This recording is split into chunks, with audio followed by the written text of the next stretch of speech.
आज का हमारा टॉपिक है भारत शासन अधिनियम 1919।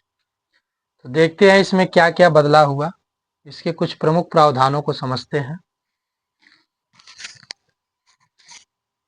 पहला प्रावधान था सीमित मताधिकार तथा सांप्रदायिक निर्वाचक मंडल की स्थापना की गई। सीमित मताधिकार का मतलब है सीमित यानी कुछ लोगों को मताधिकार देने, और सांप्रदायिक यानी संप्रदायों के अलग अलग संप्रदायों के लिए क्या किया गया, निर्वाचक मंडल की स्थापना की गई। दूसरा, लोक सेवा आयोग का गठन किया गया। आप लोक सेवा आयोग का नाम सुने होंगे।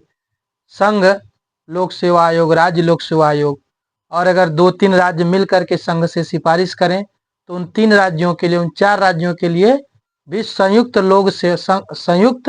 लोक सेवा आयोग का गठन किया जा सकता है। ठीक। तो अगला है निर्वाचक क्षेत्रों को 2 भागों में बांट दिया गया, यानी जो निर्वाचक क्षेत्र बनाएगा उनको 2 भागों में बांट दिया गया। एक है सामान्य, दूसरा है विशिष्ट। सामान्य में कौन है, हिंदू, मुस्लिम, सिख, ईसाई, आंग्ल भारतीय आदि लोग। और विशिष्ट में भूस्वामी, जमींदार, व्यापार मंडलों के अध्यक्ष, विश्वविद्यालयों के कुलपति या प्रमुख लोग। ठीक। तो आंग्ल भारतीय समुदाय समझते क्या होता है। आंग्ल भारतीय समुदाय का सीधा सा मतलब है कि कोई भी बच्चा जिसके पिता अंग्रेजों से संबंधित हो, अंग्रेज रहा हो, माता इंडियन रही हो, और उनका जो बच्चा होगा वो क्या होगा, आंग्ल भारतीय समुदाय से होगा। 2019 में संशोधन करके आंग्ल भारतीय समुदाय के लोगों को अब मनोनीत नहीं किया जाता। संविधान में था कि लोकसभा में 2 लोग एंग्लो इंडियन के मनोनीत होंगे और विधानसभाओं में होंगे मनोनीत, तो इसको अब खत्म कर दिया गया है। ठीक। चलिए अब आगे देखते हैं। केंद्रीय बजट को राज्य बजट से अलग कर दिया गया, यानी पहले जो बजट पारित होता था वो केंद्रीय बजट ही होता था। अब क्या किया, केंद्र का बजट अलग केंद्र पारित करेगी, राज्य का बजट अलग राज्य पारित करेगा। फिर अगला है एक वैधानिक आयोग का गठन किया गया, जिसे 10 वर्ष बाद जांच कर रिपोर्ट प्रस्तुत करना था कि भारत उत्तरदायी शासन, यानी भारत के लोग स्वयं शासन करने के लिए कहाँ तक उत्तरदायी हैं, अब उनको कब सत्ता सौंपनी चाहिए।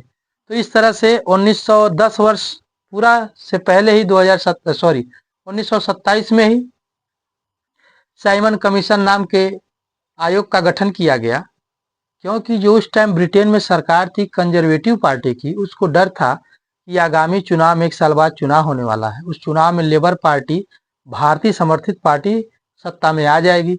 जब वो सत्ता में आ जाएगी तो भारतीयों को आज़ादी जल्दी मिल जाएगी, इसलिए 2 साल पहले उसने क्या किया, साइमन कमीशन नाम के आयोग का गठन कर दिया, और वो आया, दौरा किया और अपनी रिपोर्ट प्रस्तुत की। रिपोर्ट में लिखा कि भारत के लोग अभी उत्तरदायी शासन के लिए नहीं, अभी वो तैयार नहीं है, अभी इन पे अंग्रेजों का शासन और रखना चाहिए, अपने अंडर में रख करके शासन चलाना चाहिए। तो फिर अगला है पहली बार भारत में महिलाओं को मत देने का अधिकार मिला। इसको आपको ध्यान रखना है कि 1919 के अधिनियम में पहली बार भारत में महिलाओं को मताधिकार देने का अधिकार मिला।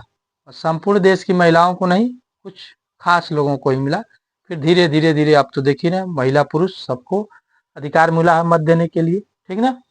तो ये था आपका साइमन कमीशन। तो लास्ट में इसका निष्कर्ष निकलता है कि अंग्रेजों ने इस कमीशन को ऐसे बनाया कि भारत में और लंबे समय तक कैसे शासन किया जाए, भारत को और कितना शोषण किया जाए, तो इस पे खुल करके विद्रोह हुआ।